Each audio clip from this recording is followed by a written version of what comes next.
এখানে প্রায় শতখানেক লোক দাঁড়িয়েছে একটি খালের উপর একটি স্লুইস গেট করার দাবিতে।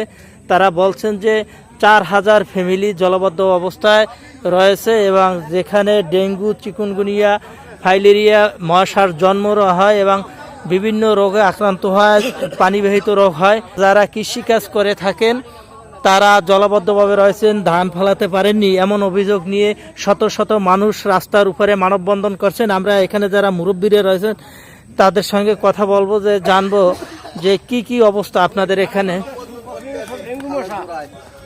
সুলিশ দরকার, বিশেষ করে সুলিশ। জি, আমাদের তো বড় সমস্যা, আমরা পানিতে কষ্ট পাইতেছি। তারপর মশা মাছি, সাপ, বড় বড় মানুষজন বাগানে যাইতে পারতেছে না। এখন আমাদের দ্রুত একটা সুলিজের দরকার, নাহলে তো আমরা এই দুই পারের মানুষ আমাকে জলবদ্ধ হয়ে মরা লাগবে এবং মশার কামড়ে। এই তারপর ধান ক্ষেতের তো বীজ পেরা সব শেষ এই পানির কারণে। দুই বের ধান হালান্য হয়েছে, আমরা এখন খুব কষ্টের ভিতরে আছি। আমাকে দেখার মতন কোনো লোক নাই এখানে। এখন আমরা আপনাদের মাধ্যমে একটা সমাধান এবং একটা চাই, সাহায্য চাই। ওই তো ওইটাই সুইচ আর কি, একটা সুইচ গেট যদি আমাকে হয় তো এটা আমাকে বেশি দরকার। আমরা দুইবার ধান ফলাইছি।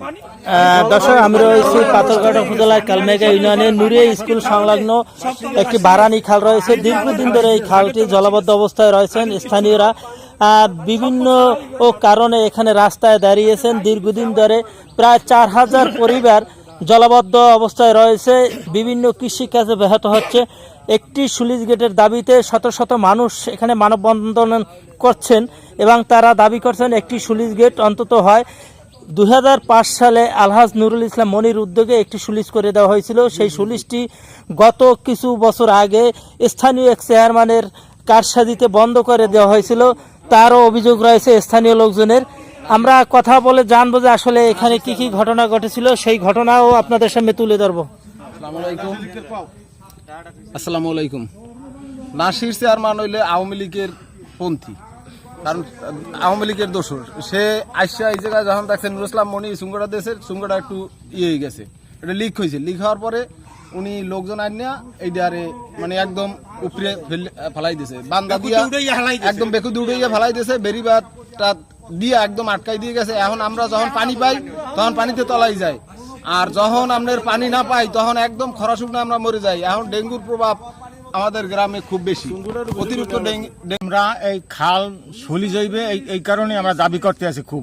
আমরা কচুরিতে 4-5 কিলোমিটার কচুরিতে ভরা, কোনো ফাঁক নাই, বাগান বাইরেরই সব পয়সা ফাই হয়ে গেছে। এটা নামাবার আমাকে কোনো কায়দা নাই। আমরা তো এই যত আমাকে পুষ্কুনি নাই, কোনানে গোসল করার জায়গা নাই, এই যতটুকু পানি হয় এই খালি ব্যবহার করি সম্ভব। আমাকে আল্লাহ রাস্তা যেন এই খালটা সুলিশ করে দেয়, পানি চলাচলের ব্যবস্থা